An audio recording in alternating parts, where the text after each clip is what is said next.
So, good evening, everybody, and I have the pleasure of welcoming to UMKC and introducing Dr. Bruce Greenwald, who is a professor of the Robert Heilbronn Professor of Finance and Asset Management at Columbia Business School and the academic director of the Graham and Dodd Center, the Heilbronn Institute for Graham and Dodd Investing. He's the recipient of a number of teaching awards, including the Columbia University Presidential Teaching Award. The Graham of Graham and Dodd Investing is Benjamin Graham. He was, among other things, the author of Storage and Stability, a major proponent and developer of the commodity buffer stocks idea. And the commodity buffer stocks idea goes back a long ways, some would say even to, sort of ancient times. What Graham really did, though, was he extended the idea of commodity buffer stocks and developed it in the direction of a tool for macroeconomic stability in general, so stabilizing unemployment and the price level using commodity buffer stocks. And so those who are familiar with the job guarantee as it's been developed by Randy Ray and others at UMKC, may know that the job guarantee can be viewed as a kind of buffer stock of labor, and it basically runs on the same principles as the commodity buffer stock idea. So also Dr. Greenwald has made contributions in Keynesian economics, and one reading his work also notices careful attention to balance sheets, which has an important connection with the work of Minsky and others. His talk tonight is on value investing and the mismeasure of modern portfolio theory. So please join me in giving a warm UMKC welcome to Professor Bruce Greenwald.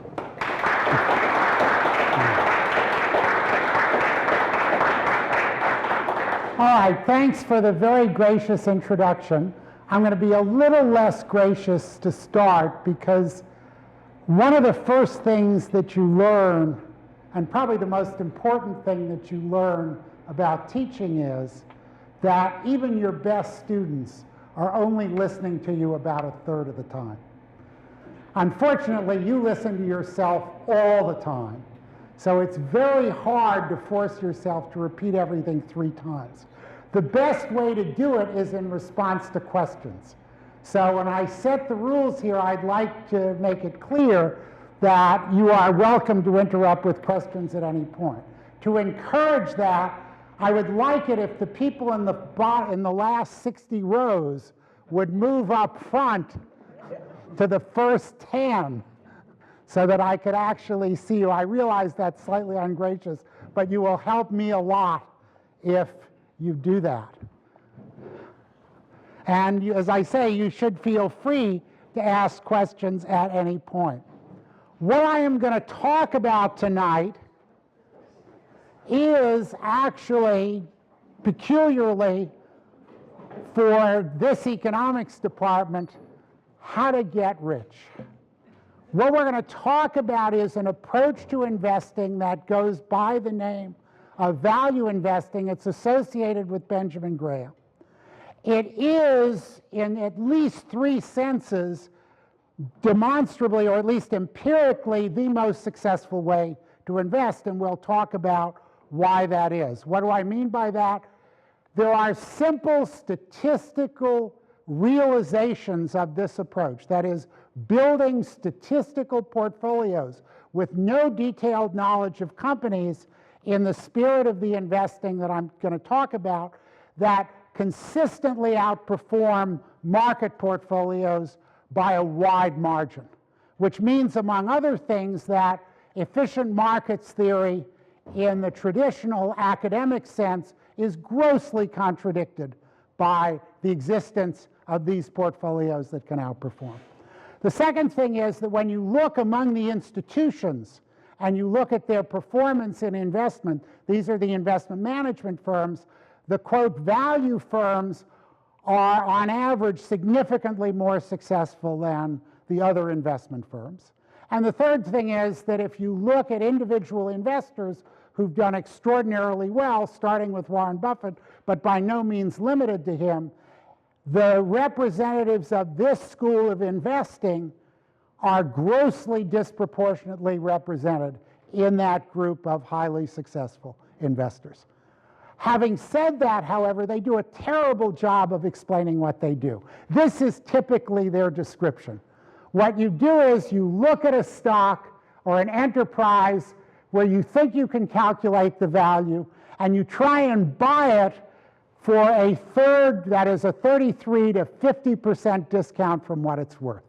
The basic idea here is you hunt for bargains. The reason that that's not, I think, particularly persuasive is that as far as I know, there are no investors out there, either professional or otherwise, that are energetically and persistently trying to buy dollar bills for $2 to pay more than things are worth. Everybody thinks that they're getting bargains when they buy securities. So you've obviously got to think in much more specific terms about what's involved. In some sense, you can do that by simply looking at a taxonomy of the ways in which people look at investing. If you start on the right-hand side here, there is modern portfolio theory. And modern portfolio theory takes the view that nobody is going to consistently outguess market prices. If you're not going to succeed at it, you might as well not try to do it. You just buy the market portfolio, and you manage risk by simply trading off between a market portfolio and a risk-free asset. What investing is all about, therefore, is that managing risk component and minimizing transactions costs. That is an alternative. There are, in addition, people who take a short-term view of calculating value. They either try and forecast next quarter's or next year's earnings, which is a one-year forecast value on the basis of that particular picture, and look for bargains in those terms. Or they try and just track price trends. Prices are going up, they're going to keep going up, so future prices are going to be higher than current prices, and they try and get bargains that way. Everybody is trying to get bargains in various ways. To some extent, what this school involves is looking at companies as a whole and trying to figure out not where the value change is going to be or what the market price change is going to be, but what they're worth in some absolute sense. But again, there are lots of other ways of doing that. So at least we know that there are many approaches and many non-Graham, Benjamin Graham that was talked about, approaches to investing. To think about what are the best ones, what I'd like to do is ask you a question. And I'm assuming everybody here has had some money run through their hands and has put it to work in some degree. So if I were to ask you what you think the most important thing to remember when you invest is, what would you say? Anybody?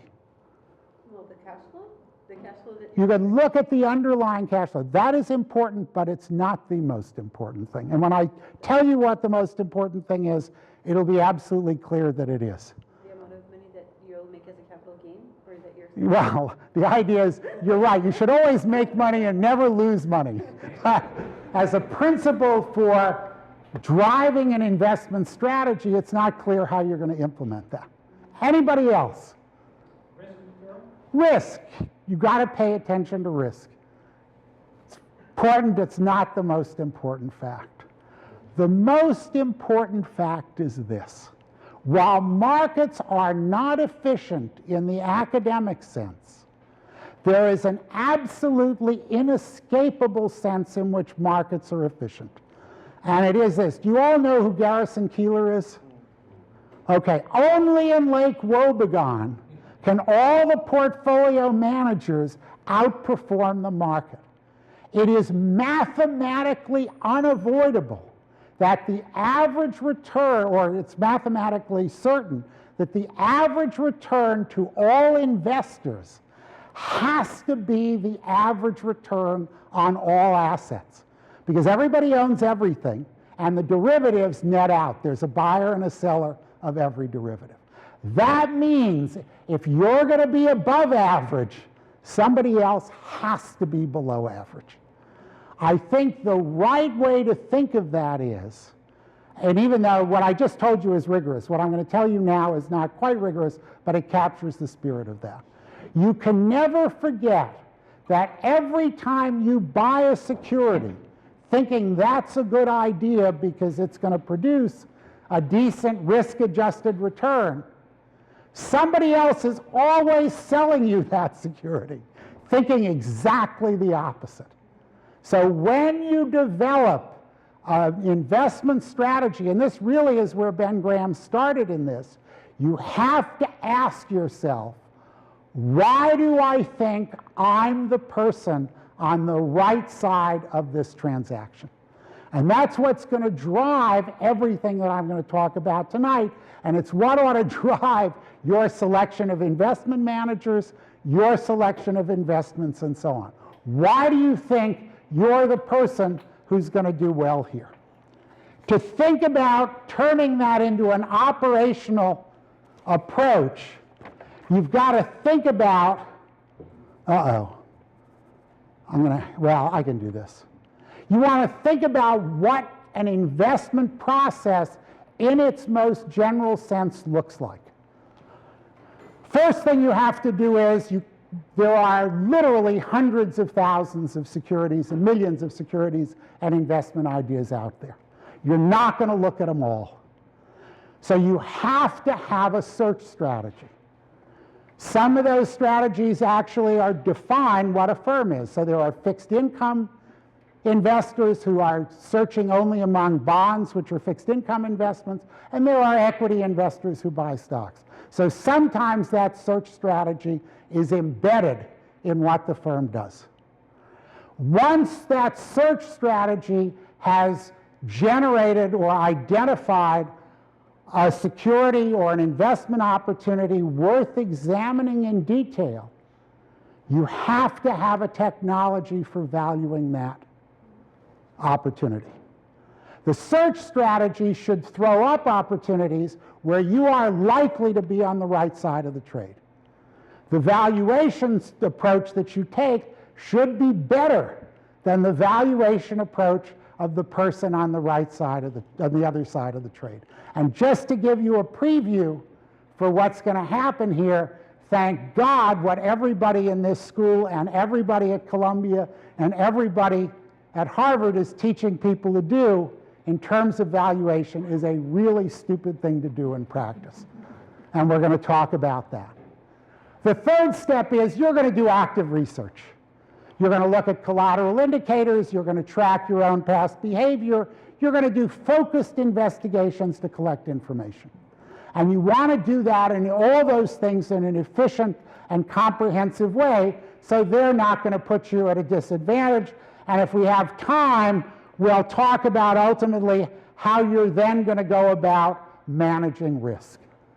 Those are the 4 steps in any active investment strategy, or even passive. It's just you don't do much particular research if you're doing a passive, say, buying a market index strategy. So we're going to talk about them one at a time. What is the kind of search strategy? And the simplest one is one that almost nobody in the world does, to put you on the right side of the trade. The things you yourself concerned about. That's essentially right, but it's in a sense more focused than that. You want to be a specialist. If I've been doing onshore South Texas Gulf Coast oil leases for 20 years and that's all I do, and you fly down from New York and buy a lease from me at my price, who do you think is on the right side of that transaction? Specialization, that is focusing your intelligence, has enormous power, and almost nobody does it. In the investment field, if you look at even Warren Buffett, he is essentially a specialist in 4 industries.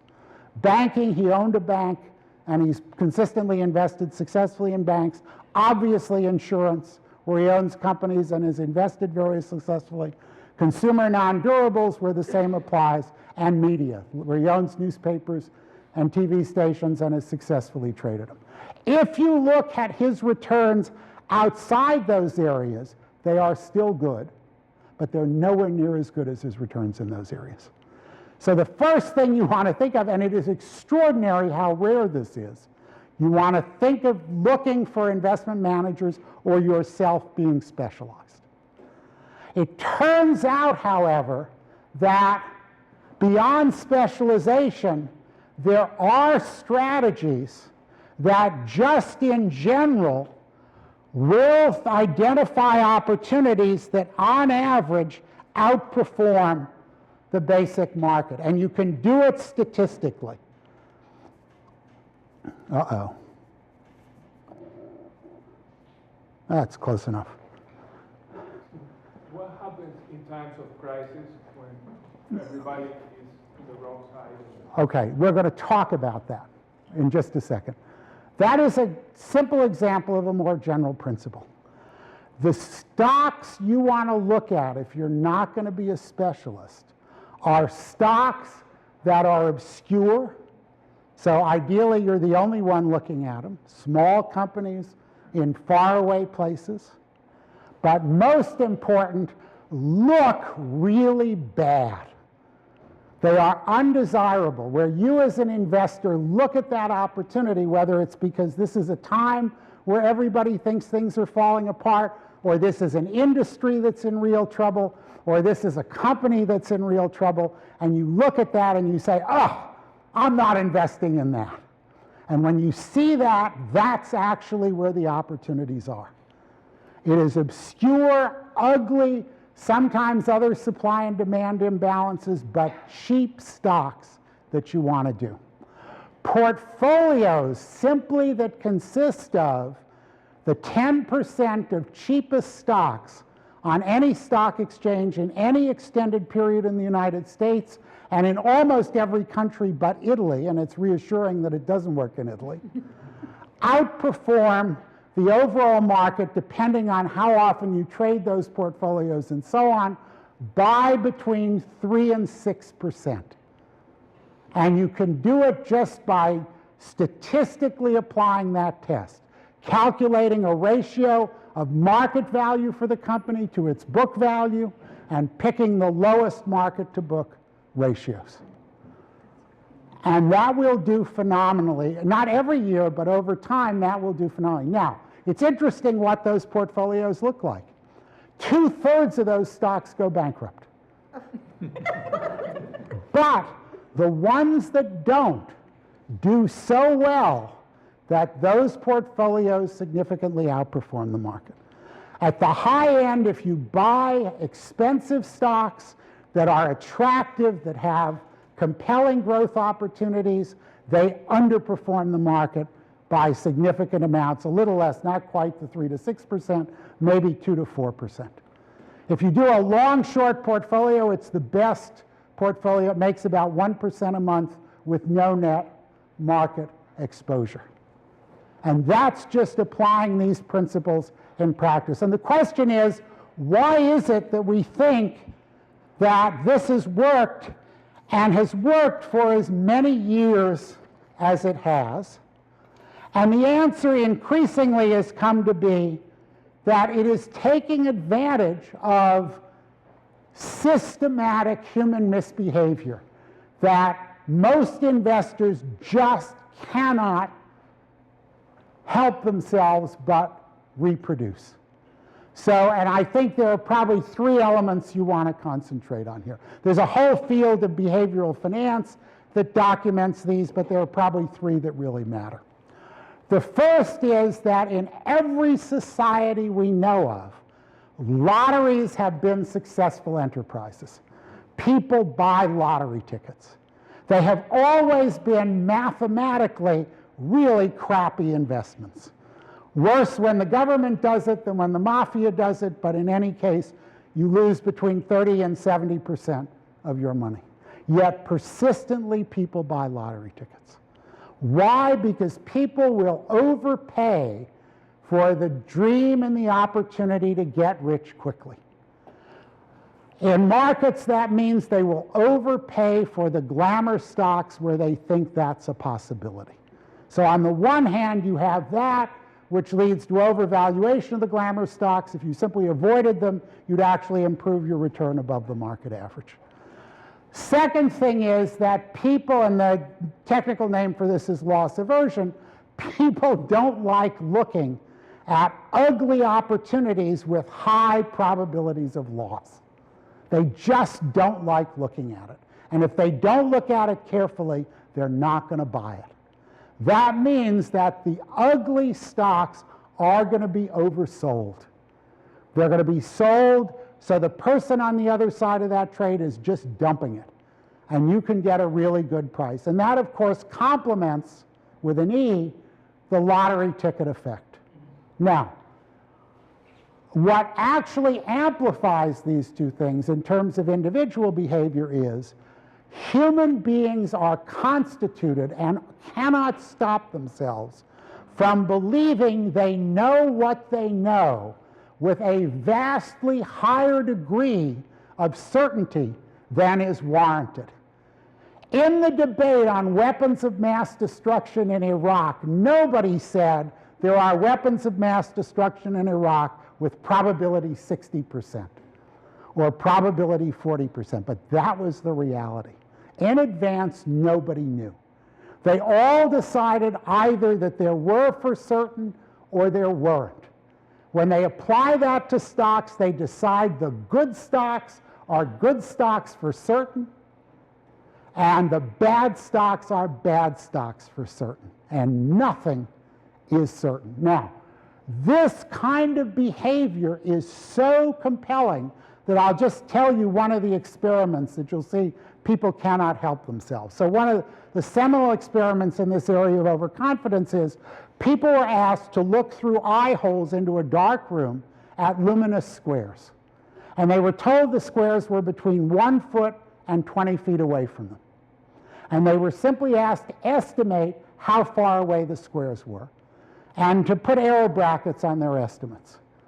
What the psychologists didn't tell them is they had a complete set of squares from that big to that big that they chose at random.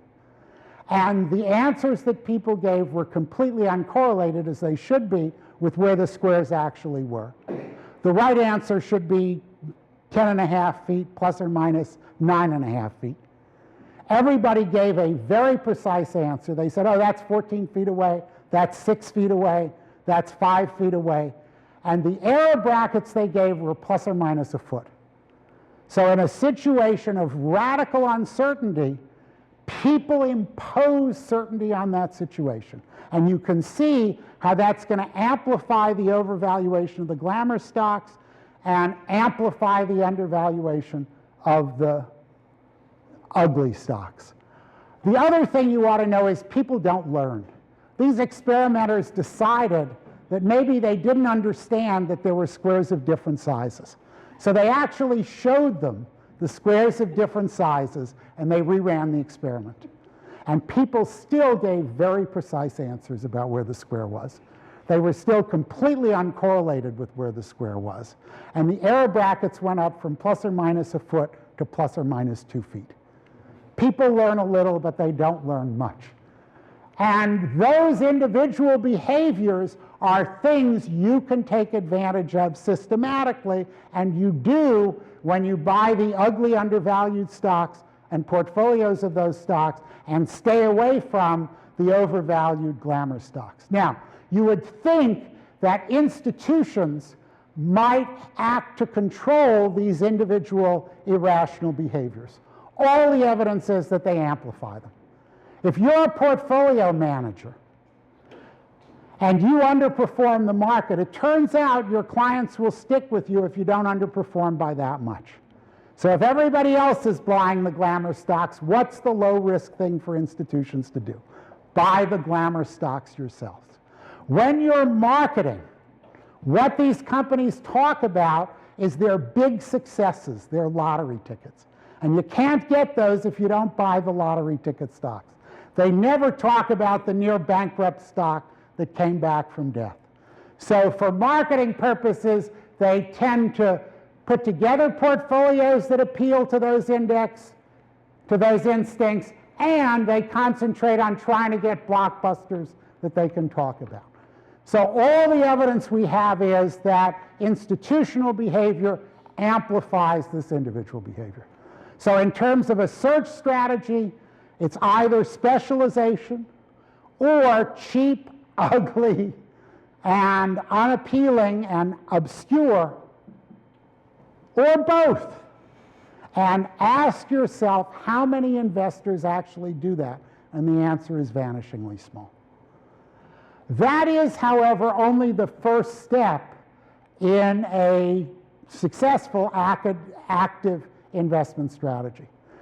That basically identifies stocks, so if you subsequently, after careful calculation and research and consideration, identify those stocks as bargains, you know at least why God or whoever determines these things in the stock market has made that opportunity apparent only to you. It is a rationale for why if you find this as a bargain, it probably is a bargain. And the search strategy will get you 80 to 90% there.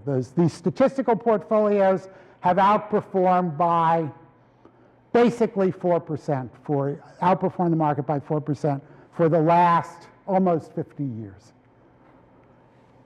But you also, if you don't want to just do a simple statistical portfolio, you actually want to add value. You have to then know among these opportunities that you've identified which are the real bargains and which are only apparent bargains that are probably not worth what they seem to be worth. And that is what valuation is all about. So once you've identified, you've done your search, it's produced an opportunity, and now you've got to value that opportunity. And there is a Graham and Dodd or value investing approach to valuing opportunities.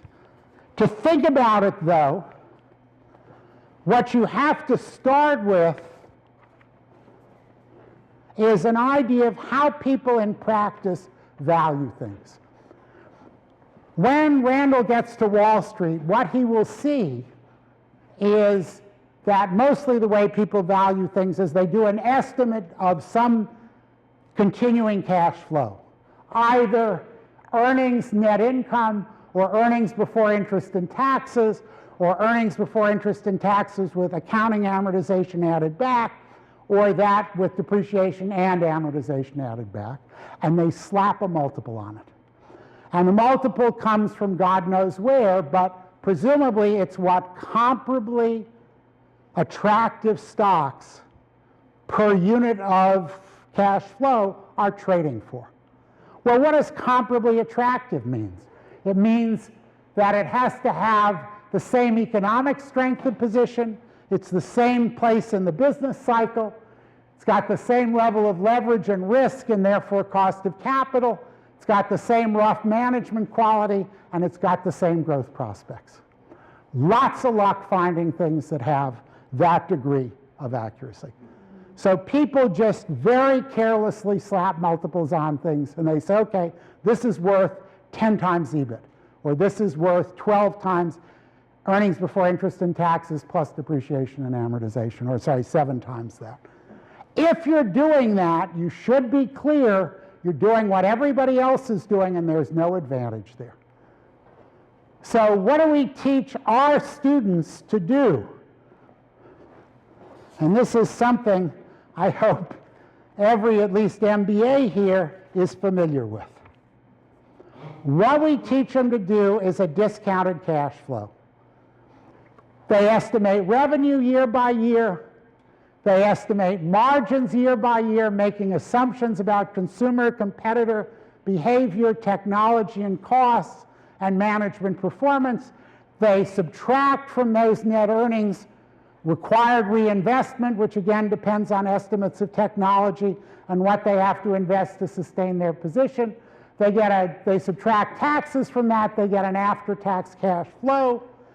They estimate a cost of capital. And they discount each year's cash flow by by a discount factor that's 1 over 1 plus that cost of capital raised to however many years in the future it is. Is everybody broadly familiar with that process? Okay. Have people actually done it? Is there anybody here who's spent their life doing discounted cash flows? I mean, every MBA student in the world has done that. What do you always find when you do it? All the value is in the terminal value. And the terminal value, which stands in for future cash flows beyond 7 years, is an estimate of that 7th year cash flow times 1 over the difference between a cost of capital and a growth rate. A typical cost of capital is 10, a typical growth rate is 5. It's 1 over 5%, which is 20 times that terminal cash flow. But suppose 7 years from now, it was not a 5% growth rate, it was a 6% growth rate. It was not a 10% cost of capital, it was only a 9% cost of capital. That's 1 over 3%, which is 33 times. If it was 11 and 4, it's 1 over 7%, which is 14 times. This estimate is a joke. Now, there are good things to be said for this approach. If you knew what these cash flows were and you knew the appropriate discount factor, it would give you the right answer to what these things are worth. It's theoretically the right thing to do. Also, you ought to understand it encompasses the ratio valuations. It's just that you're doing the ratio as a terminal value after estimating a stream of cash flows rather than just estimating it up front. On the other hand, in practice, this is an incredibly stupid thing to do, especially in terms of what's happening on the other side of the trade. The first problem with doing this is that it ignores a crucial piece of information. And it was what my astute introducer talked about. There is no place in these discounted cash flow models or net present value models where you look carefully at the balance sheet. The balance sheet is, in a sense, the most reliable information that you have because it's what's actually there that the accountants can look at today. If you're not looking at the balance sheet and I'm looking at it carefully, not all the time, but it should be clear that a significant amount of the time, that balance sheet information is going to be decisive, and I'm going to be on the right side of the trade, and you're going to be on the wrong side of the trade. So any investment technique that ignores a crucial piece of information is not a good way to value anything. The second problem here is actually as or more serious than the first one, but it's not more complicated. And it's really why that terminal value, which is so badly estimated, destroys the value of this approach.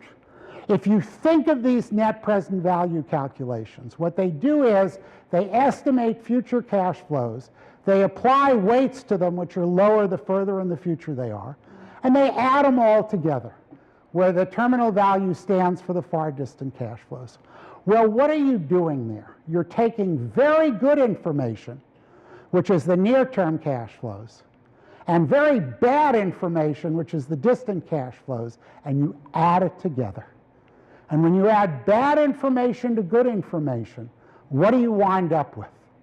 The bad information dominates. There is no attempt in this framework to segregate what you know reliably from what you know semi-reliably, from where the prayer and a dream is in estimating the value of this investment. The third problem with the NPV approach is a little more subtle, but not much.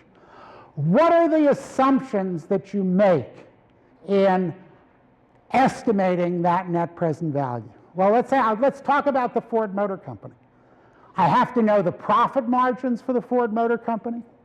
I have to know the sales for the Ford Motor Company for the next 7 years, and therefore the sales growth rate. I have to know the level of investment and the capital intensity, and these are all parameters I have to know.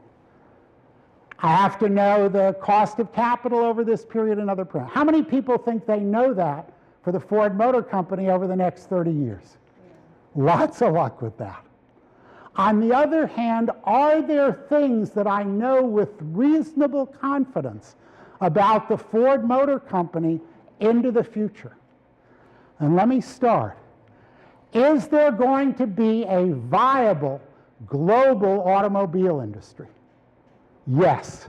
The reason I say that with such confidence is that in 1967, I was the budget examiner as a summer student for the newly created Urban Mass Transportation Administration. We were going to move beyond highways. And they hired McKinsey for what was then an enormous amount of money to forecast the future of modern developed country transportation.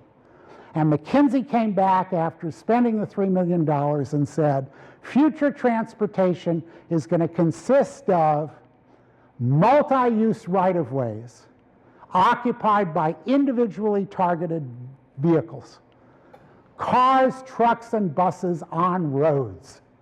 And they were right. Here we are 30 years later, and that's what it looks like. That's not going away. Is there going to be a viable North American automobile industry 30 years from now? That's a little harder, but the answer is yes. And the reason is that what's the disadvantage of making cars in North America? It's labor costs. What's the advantage? It's savings on transportation costs and being close to the customers. What's happening to labor costs as productivity grows rapidly in the automobile industry? They're going down. So the disadvantages are shrinking, and the advantages are not shrinking at nearly the same rate. So there is going to be a viable North American automobile industry. Third question is Ford likely 20, 30 years from now to have technology, access to customers, or scale of operation that in any way differentiates them from the other big global automobile companies? Are they, in a word, going to enjoy competitive advantages that are sustainable? Since no auto company has for a long time in the past, it's not going to happen in the future. It's a competitive market, and it's unlikely that somebody's going to dominate. Those three strategic judgments about the industry are assumptions that I would like to use in my valuation meat grinder, rather than these assumptions about parameters of which I have no idea. And a DCF is not a context in which it's easy to use those strategic assumptions. So what you would like as a valuation methodology is an approach to valuation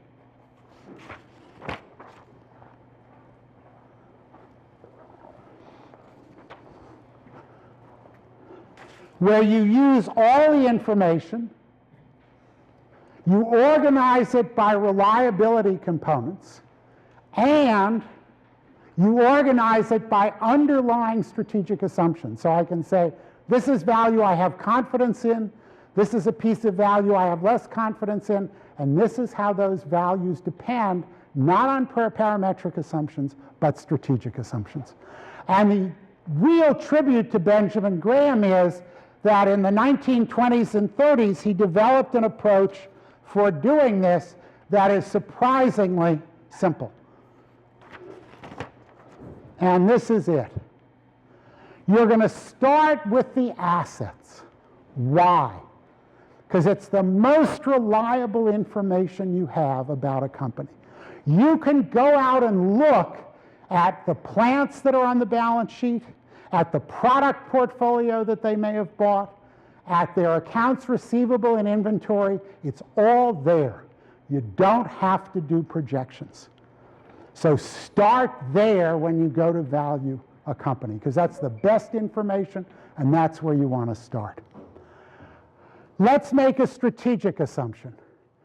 If this company is not economically viable, how are you going to value that balance sheet? At liquidation value. Because if it's not viable, it's going to get liquidated, and that's the value you're going to realize. Could be an orderly liquidation where you get some interim profit, but that's the way you're going to think about it. If it's an economically viable industry like Ford, how are you going to value that company? And the answer is at the cost of reproducing those assets in the most efficient possible way. Why? Because if it's a viable industry, people have to be willing to invest in it. For them to be willing to invest in it, they have to get returns that are at least equal to the cost of that investment. So you want to know what is the cost of reproducing the assets that have to be there for this to be a viable industry. So you look at reproduction values of assets. You just go down the balance sheet, start with cash, which is easy. Accounts receivable, it's going to be a little higher than the balance sheet number, because how do you reproduce accounts receivable? You got to sell to people, and there are some write-offs. Inventory, it's going to be same, well, it's not going to be first, it's going to be first in, first out, not last in, first out, because that's how you have to, in reality, generate. For plants, it's going to be the cost of reproducing them. Now there, the advantage is that industry knowledge that you're actively collecting can be put to work in a straightforward way that the other side of the trade is not doing it. I'll give you an example. Suppose this is an oil refinery that's the big asset of this company. And it's got a capacity of, say, 100 billion barrels, 100,000 barrels a year. And the cost of building new refineries capacity is about $20,000 per barrel, which would put a $200 million value on that refinery. Is that the way you want to value the refinery? And the answer is no. Nobody has built a new refinery in the United States in 50 years. But refinery capacity has increased 50% over that time.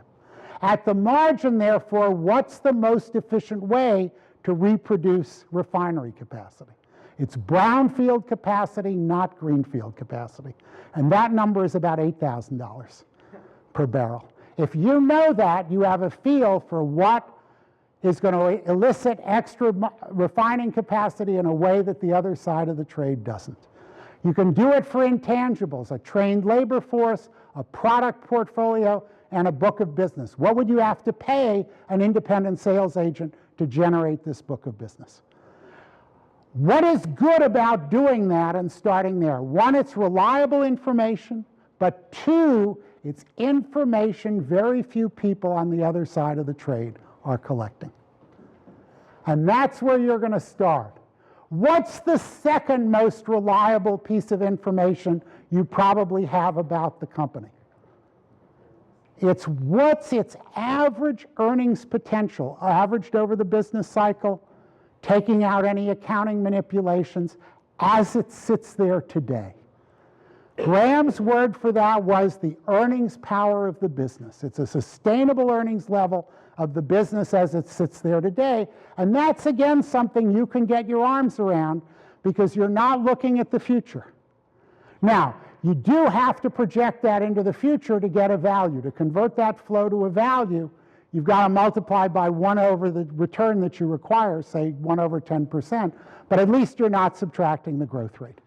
That's why this is less reliable than the asset value.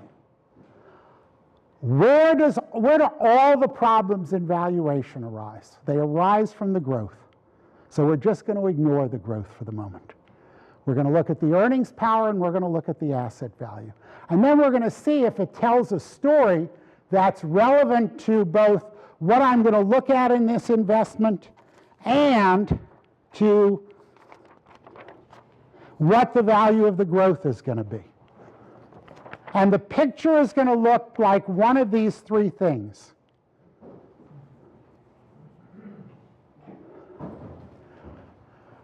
Case A is a case where, say, I've got $6 billion in the reproduction value of the assets. They're earning $200 million a year in after-tax sustainable distributable earnings at a 10% cost of capital, so I got $2 billion in earnings power. What's going on in that company, and where are you going to focus your active research efforts? Well, assuming I haven't mistaken a non-viable business for a viable business, it's got to be bad management. Because this is a management that's taking $6 billion in assets and generating $2 billion in earnings. What's the crucial question, therefore, about the price at which you would buy this particular asset? It's, can you get rid of the management? It's looking at the proxy. And if you can't, you're going to stay away from this one. Because does anybody want to hazard a guess as to what the value of the growth is in that first case? It's negative. It actually destroys value. What about the second case, where the two are about the same? I've got $6 billion in assets, $600 million in earnings, worth $6 billion. That is exactly what I would expect in a competitive market. Because if I could generate $10 billion worth of earnings for $6 billion in investment in reproducing assets, what would all the competitors in that field do? They jump in, they drive prices down, or they cut up the market more finely. They definitely drive profits down, and they wouldn't stop entering until they've eliminated that extra value. That's exactly what you ought to see in a firm operating roughly effectively in a competitive market. And that is a story you can validate with the data. What's particularly good about what I'm doing in this case that the other side of the trade is not doing, and a DCF is not even close to being able to do? I have two independent observations on the value of that firm that I can triangulate. I have a balance sheet reproduction value, and I have an earnings power estimate converted to an earnings power value. And I know they ought to be the same. Now, in some cases, the asset value is going to be much more stable than the earnings power value. That's things like natural resource companies where prices are all over the place, and you've got stable, much more stable asset values. In other cases, like, light manufacturing businesses, say, where you've got a lot of intangible assets, the earnings power value, because the earnings are going to be relatively stable, is going to be more reliable than the asset value. But in the latter case, the asset value tells you how much asset protection you've got for those earnings. In the former case, the earnings power value tells you, is there a reasonable level of earnings that will support your asset value? If you're looking at both those things and the other side of the trade isn't, and the DCF calculator has no clue about any of these things, you're going to be on the right side of the trade. What's your guess as to the value of growth in that second case? It is 0, no matter what the growth rate is. I don't have to worry about growth in that case. I'm finished. It's only in that last case, which is the Coca-Cola case, where the earnings power value is maybe $40 billion and the asset reproduction value is maybe $8 billion, that growth is going to have value. But what has got to be true of that case? I mean, first of all, what's going to determine the value in the case of something like Coca-Cola? It's, are those earnings sustainable? And that's going to depend on the economic situation of the industry, which are those strategic factors that you can identify. If it's not sustainable, then you're going to sooner or later be driven to the assets. So the critical question there is the nature of the economics of the business. Also preferences. Preferences don't matter. You'll see. Preferences only matter to the extent that the growth rate matters, because they're really embodied in the price they charge, which then is embodied in the earnings power that they can extract. So you don't even have to worry about a lot of that. You'll see when we talk about doing that. But in that last case, the critical questions are economic, and you'll do focused research on that. And that's the only case where growth has value. So by starting with this decomposition, I'm now ready to talk about the least reliable estimate of value here, which is the growth over there. There are several things, if you're going to buy growth in your investment lives, that you ought to understand. This is the drinking and driving activity of the investment world. Understand that the value of growth is least reliably estimated. It's highly sensitive to the assumptions. The data that we talked about indicates that these are the glamour stocks that people systematically overpay for. And in the old days, value investors wanted the growth for free. But at least when you do it, you want to understand when growth produces value for investors. And there are good things about growth and bad things about growth. The good thing about growth is a growing income stream, as those of you who get frequent raises know, is more valuable than a flat income stream. The bad thing about growth that everybody ignores is that it requires investment. And that means at every given moment, you have less of that income stream you can live off of. And the question is, where does the second outweigh the first? And if you think about it properly, the answer is pretty straightforward. So I'm not going to look at a growth rate. What I'm going to look at is an investment of $100 million in growth. Well, if I invest that money in growth, I've got to pay the people who provided it a fair return. What's a fair return? What it would take to attract that money voluntarily to this project. That's what a cost of capital is. So I have to pay them a cost of capital and say that's 10%. So the growth funded by this $100 million had better more than cover the $10 million a year that you have to pay those investors. If you have a crappy management investing that money, or you're investing it at a competitive disadvantage, are you going to earn 10%? You'll be lucky to earn 5. Now, you'll show growing earnings, but the $5 million that you get on a 5% return, if you subtract from it the $10 million cost of investment, you've got a minus $5 million net value to that growth investment. Capitalize it, it's minus $50 million. Growth that based on investments that earn less than the cost of capital destroys value. Suppose I'm in a competitive market. Am I ever going to sustainably earn 15% on that $100 million? No, because people were willing to supply money at 10. Entrepreneurs will take that money at 10, invest it at 15 all day long, and they'll drive that 15% return down. And the process of investing won't stop until the excess return has gone away. So in that competitive market, on average, you will earn 10%, you will pay 10%, so you'll earn 10 million, you'll pay 10 million. What's the net value of the growth? 0. So I don't even care what the growth rate is in that case. It's only in the last case where I earn above that 10% that I have to pay to attract the capital, and I do it sustainably because there are structural economic barriers to competition entering my market, that the growth has value. Well, what do those three cases correspond to? They're exactly the three cases that we started with.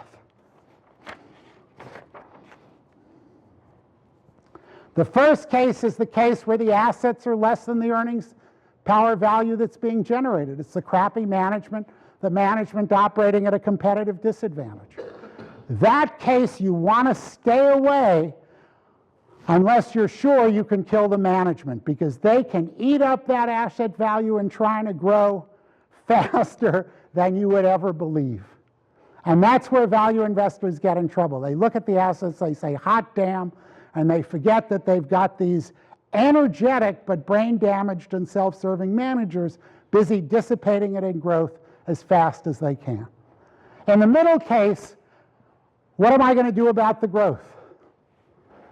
Nothing. It doesn't matter. The growth doesn't generate any value. I don't have to worry about how the Ford Motor Company is going to grow because they're in a competitive market. I just have to worry about the Ford Motor Company's value today because the future investments are on average likely to earn just the cost of capital, and they're not going to generate value. It's only in that last case that growth generates value. So the first thing that, or the last thing in a sense, that this approach to valuation does is it tells you which are the cases in which you have to worry at all about the growth and perhaps paying for the growth. Is there anybody here who thinks that a DCF will tell you anything like that or will enable you to do focused research? And the answer is clearly no. You're going to have a much better idea here of what you're paying for and what the value depends on than anybody doing a discounted cash flow. Obviously, the next thing that you're going to be concerned with is, what is it that constitutes a good business? What do barriers to entry look like? And here, there is a massive amount of misinformation out there. So one story that you hear all the time is that good businesses are powerful brands. What do you think of as what's the characteristic of a powerful brand? It's prestige. It's something where you will overpay to be associated with that brand. In those terms, what are the most powerful brands in the world? At this point, all my MBA students say Coca-Cola. And I wonder how many of them are going to show up when they meet their in-laws for the first time and think they're going to impress them with a can of Coke. Some of them even say Walmart. And I don't know a lot of people who spend a lot of time identifying themselves as Walmart shoppers. No, in those brand terms, it's clear it's the luxury car brands. People talk about the Rolls-Royce of this, the Cadillac of that, the Mercedes-Benz of the other. If you become a dictator of a country, one of the first things you do is get yourself a terrific car and drive around in it. You don't show up on a balcony with a can of Coke or even with an Apple iPod in your ears. What's striking about those brands? They're not particularly profitable. General Motors went bankrupt. Rolls-Royce went bankrupt at a various point. In fact, if you look at the brands that are really profitable, the Coca-Colas, the Colgate toothpaste, the Tide, and the Marlboros, they're not strong brands in the traditional sense. How many of you think Coca-Cola, by the way, is a global brand? Almost everybody. The bad news is Coca-Cola makes 108% of its operating profit in 10 countries. In all the rest of the globe, they actually lose money. So there's something else going on here beyond just branding.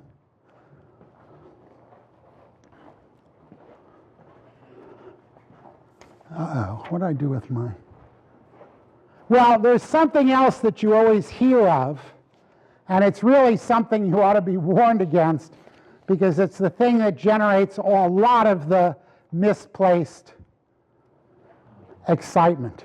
People talk about first mover advantages. If you actually look at the history of first movers, most of them get slaughtered. Microsoft is not the first mover in PC operating systems. It's actually a company called CPM. VisiCalc did spreadsheets. They were driven out of the market by Lotus 1-2-3. They were driven out of the market by Microsoft. Apple was driven out by IBM, was driven out by Compaq, was driven out by Dell. It's very rare that the first mover survives.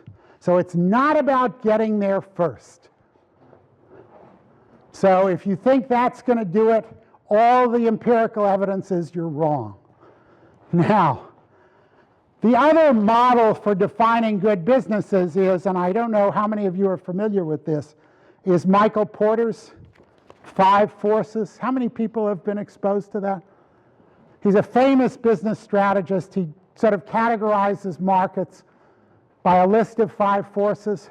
What's the fundamental problem with 5 forces? It's 4 forces too many, and it's a waste of time in practice. Now, why do I say that with such confidence?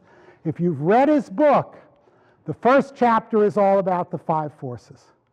The second chapter is about generic strategies, low-cost strategies and niche strategies. What's striking is those 2 chapters have absolutely nothing to do with each other. So when he actually came to think about strategies, the 5 forces just justifiably and fairly went out the window. So if we want to think about a good business, the sensible way to think about it is to start by thinking about a bad business.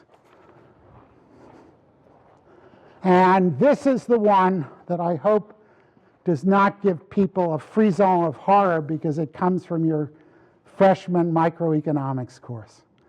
Commodity businesses are bad businesses. Why? Because if you have a period like the top picture, where the level of the price in the market gives you an opportunity to produce at outputs where the cost, that is, the average cost is below the price, so you're making a pure economic profit at those outputs, reporting profit rate, returns on equity of 15, 20 or so %, what happens next in that market? People start to enter to take advantage of those returns. Mostly their existing competitors expanding. As they enter, what happens to the price? Gets driven down. And first, it gets driven below the minimum cost point for the inefficient producers. And then it's only the efficient producers who survive. These are markets of relentless competition. And actually, I'm going to share with you a piece of wisdom that's going to be probably the most valuable of the night. In practice, of course, it doesn't stop at the minimum average cost. People put in the capacity, and the capacity stays. Now, how many of you have kids? Okay, those kids are going to want pets.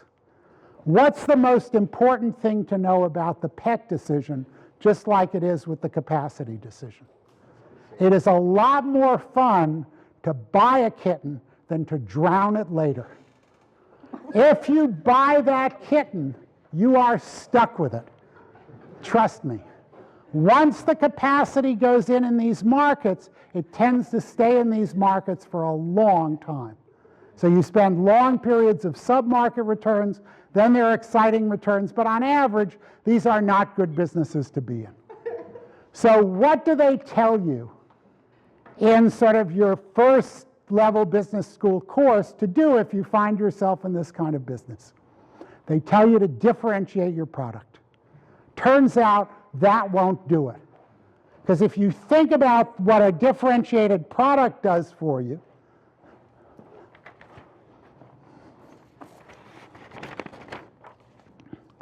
it looks a lot better than just being given a price.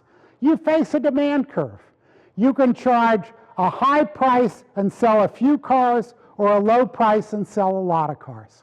But suppose we start with the upper picture where the demand curve is where it is, and they decide to sell at a price where that first far out star is.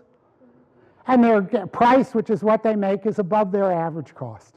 So they're going to be reporting, and I'll give you the General Motors number. In the 1960s, General Motors made 46% on invested capital. What happens next, though, in that industry? Say it's luxury cars. The Europeans look at that market and they say, I have that technology, I have access to those customers, I can do that too. And they enter that market. Now, as they enter that market, the price may not go down. But at the old price, what happens to the number of units General Motors sells? It goes down. So what's happening to their unit fixed cost? It's going up. Their variable cost isn't going down. Their price isn't going up. What's happening to their profit margin per car? It's going down. What's happening to the number of cars they're selling? It's going down. Their profits are shrinking. In the 1970s, their profit margin was 28%. What happened next in that market? The Japanese looked at it, and Acura and Infiniti and Lexus entered. And when does the entry stop? It stops when the profit opportunity goes away. It's exactly the same as with the commodity product. It's just that you get undermined in a very different way. They divide up the market more finely, drives up your fixed cost, and that's what eliminates the profit opportunity. But the profit opportunity, as long as there are no barriers to entry, is going to go away. So what does fundamentally a good business have to be? It's a business protected from competition on a sustainable basis. And it turns out that those businesses have easily identifiable characteristics. It's not rocket science. It's not slogans like first mover advantages. One, you can have a cost advantage, proprietary technology, or you could have access to cheap resources. Do Chinese manufacturers have competitive advantages because they have access to cheap resources? No. Why? Do you care about your weakest competitors or your strongest competitors? Who are the strongest competitors for Chinese manufacturers? Other Chinese manufacturers and people in Vietnam and other places. Everybody has potential access to cheap resources. Sometimes people will say, oh, I have deep pockets. Trust me, the internet boom proved everybody had deep pockets. The people who start out thinking they've got deep pockets wind up with deep, empty pockets if they compete at disadvantages. So it's not access to resources, unless they're very specialized, unless you own Madonna when she was young and stupid and you've got her for 10 years under contract. So in general, on the cost side, it is all about proprietary technology. Does Ford have a technology that the other big auto companies can't match, either due to learning curves or patented products or patented processes? And the answer for that is typically no. On the demand side, again, it is not high demand. The crucial thing is keeping competitors out. It's not brands, it's brand loyalty. It's denying those customers to the potential entrants. And what is it about Coke that makes it a powerful brand in that sense that Rolls-Royce does not have? Repeat purchase. Coca-Cola customers are fanatically loyal. Marlboro smokers are fanatically loyal. It's very hard to get them to switch. When you decide to buy a new luxury car, do you automatically buy a Mercedes-Benz? No, you go to a dealership, you get fawned over, you're going to switch cars anyway, so there's no switching cost. You don't buy out of habit, you're not captive to anybody else. On the demand side, it is customer captivity. But what is ultimately crucial, because customers die and technologies die, is that you have advantages in the markets for new technology and new customers. That means you have to dominate those markets. You have to have economies of scale. So in those 10 countries where Coke makes all its profit.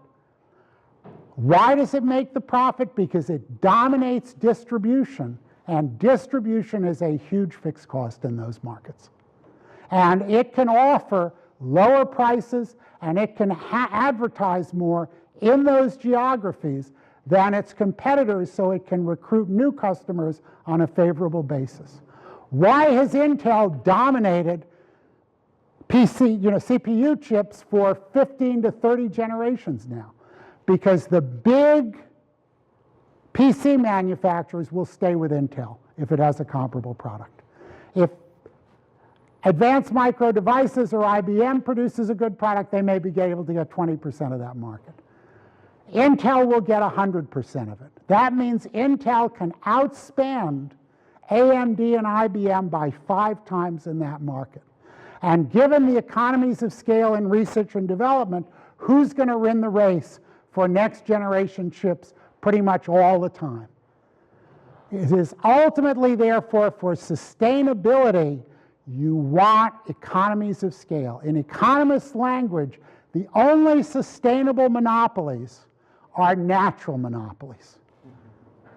What that means is that when you look at these markets, since economies of scale are determined on a market-by-market basis, you have to look at these businesses on a market-by-market basis. What that in turn means is that big global markets are essentially impossible to dominate. Why? Because in big global markets, a guy can be viable with 2 to 3% market share. There's no way you're going to keep him out at that level. In a small local market with infrastructure costs or network effects that give you significant economies of scale, an entrant may have to get 20 to 30% of the market to be viable, and that you can prevent an entrant having if you've got some degree of customer captivity. So ultimately, what good markets are, what good businesses are, is they're businesses that dominate markets, and they're going to tend to be local markets. And you see that, by the way, in the history of geography, where Walmart understood that, and Kmart and Circuit City thought they were going to go all over the world and didn't.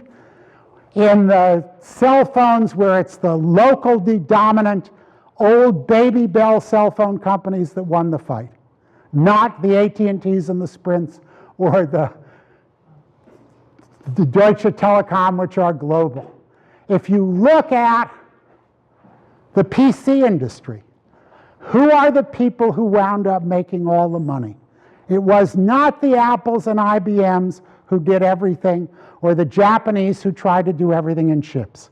It was the focused companies, Oracle in databases, Google in search, Intel only in CPU chips, Adobe in fonts, and Microsoft initially, by the way, just in operating systems, and then they expanded around the edges where their competitive advantages applied. So good businesses have 2 characteristics. They dominate local markets, and they understand that to make money in growth, they have to grow either within those markets or at the edges of those markets where their local competitive advantages carry over. What does that mean about Eddie Lampert and Sears? He's a famous investor who bought Sears. He bought Kmart first and merged it with Sears. Once you knew that he brought Kmart out of bankruptcy in 43 states, it was all over, because he wasn't going to dominate any of those states. The old Walmart started in the upper Middle West. Its headquarters were in Detroit. It dominated that geography, and then they got stupid. They decided that they were going to be thinly dispersed all over the United States, and Walmart ate their shorts one region at a time. So good businesses think small and think locally, either in product space or in geography. And that's the key to what these value investors like Buffett understand about those businesses. Now, it is still the case that they are not easy to value, but at least you have a principle to apply. And I'm going to close to finishing here. If it doesn't dominate a market, it doesn't have this kind of profit potential and the potential to erect barriers to entry, you're going to do asset value, earnings power value, and you're going to be finished. If it does dominate a market, actually you have to do things entirely differently. And I'll give you a flavor for it because I'm running a little late and I don't want to keep you here too long.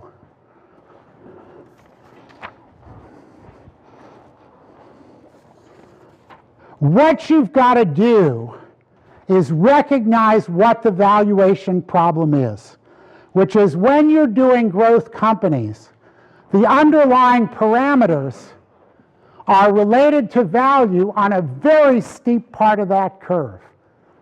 So very small errors in estimating growth rates and cost of capital lead to huge errors in estimates of value. And you'll talk yourself into almost any stupidity if you do that. It's like a DCF. So what you've got to do is not look at it in value space, and this is what Buffett and other people do that they'll never tell you about. Look at it in return space. Say, at today's price, what kind of a return could I expect from this investment? And that involves simply being careful about what your return is coming from. That you want to verify that it is in fact dominating a local market. It's got a history of above cost of capital returns and share stability in that market, sustainable competitive advantages. Start with the earnings return. Just divide the sustainable earnings, either per share or generally, by the price. And say that number is you're paying 12 times sustainable earnings. It's basically an 8.5% return. Next, ask yourself,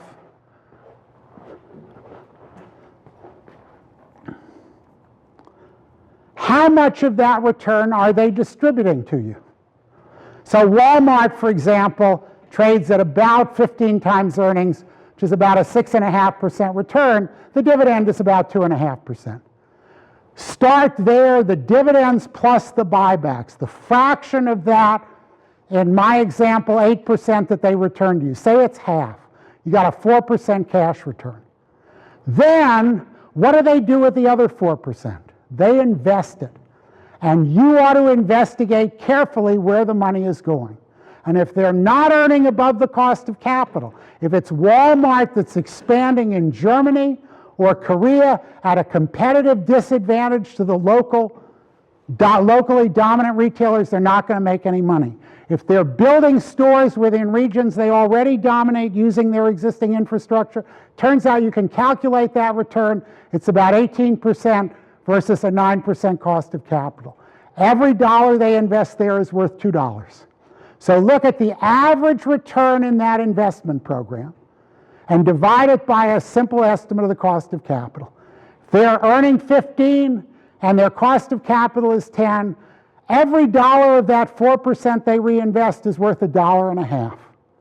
So that's worth 6%. So you have 4% cash, 6% for reinvestment, and then you've got organic growth that you get for free. Where does that come from? Just GDP growth. What is it for Walmart? It's close to zero. Start with GDP growth in the US of 4%. And there are two things you want to look at. One, is this rich people or poor people or working people? If it's rich people, they're going to grow faster than GDP, the demand. If it's working people, a lot slower. So subtract 3% because Walmart is working people. Then at the margin, people spend money on goods, not services. Walmart sells goods by and large. It's worth another 0.5% off. So they've maybe got a 0.5% organic growth that requires almost no investment because it just requires inventory that's offset by accounts payable. So you've got a cash return, a reinvestment return, and an organic growth return. There are stocks out there like Nestle that are incredibly safe where that number is about 11 to 12%. And you can look at the history and you can look at what they're doing, and that's a reliable number. It's much safer if you look at what happened to them in the commodity boom, it's nothing. If you look at what happened to them in the crisis, it's nothing. It's an above market level of safety for a 12% return. That's a sensible decision you can make to buy. And you can do that for all these stocks. But there is a residual problem that you have to know about, that even the Graham and Dodd approach won't save you from, which is when you sell these stocks, you have to pick a price. And because you can't put a value on them precisely, you can't do a very good sell decision. What's Buffett's sell discipline? He never sells. It's really stupid in some cases. It's another famous investor named Seth Klarman. He never pays above 20 times earnings. It's really stupid in some cases, but you gotta have a rule. You're not gonna be able to do this precisely. But what you ought to have a sense of is that this approach, asset value, earnings power value, is it a franchise business? If yes, then you're going to worry about the value of the growth and you're going to look at it in return space. I guarantee you is going to tell you a lot more than what you're going to get out of a discounted cash flow.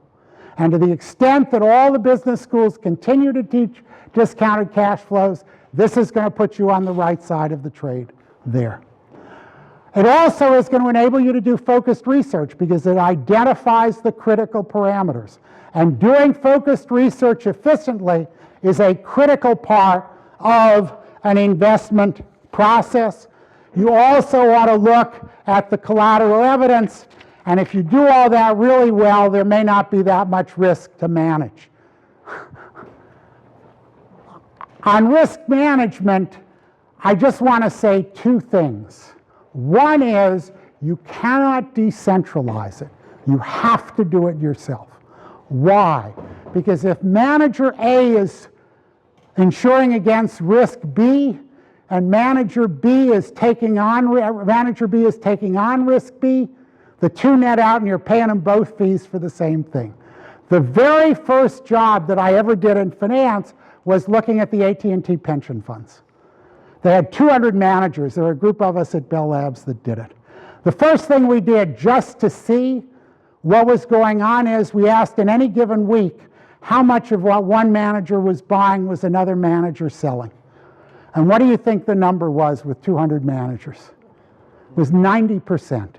And the reason it was so low was that there was always money being put into the funds. Of the incremental investments, 93% was just buying the market. So you were paying 75 basis points in fees and another 75 basis points in transaction costs, which is 1.5% for managing 7% of your portfolio. And actually only 10% of that. So the same thing applies to risk management. You want to do it centrally, and you want to look at, there are basically three things you want to do to prevent permanent impairment of capital. One, you want to be careful when you buy. You got to stay away from the exciting times and the exciting stocks. Nothing will impair your capital faster than paying $1 for something that's only worth 50 cents. It's gone at the purchase decision. Second thing is you have to be diversified. These cheap stocks, lots of them go bankrupt. You can't have one or two stock portfolios.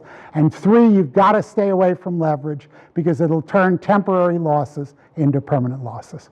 So if you have a good search strategy, specialization plus ugly and cheap, you have a good valuation approach, which is basically a Graham and Dodd approach. You do focused research, you're careful about your own mistakes, and you manage risks to make sure you don't permanently impair capital. You won't be as rich as Warren Buffett, but I guarantee you on average you'll do a lot better than the person on the other side of the trade. I think I've much more than used up my time, but if anybody wants to stay and ask questions, I'll stay here. Thank you for your attention. Yeah. I don't want to hold the whole group up just for the individual questions, so why don't you come down and ask them, okay?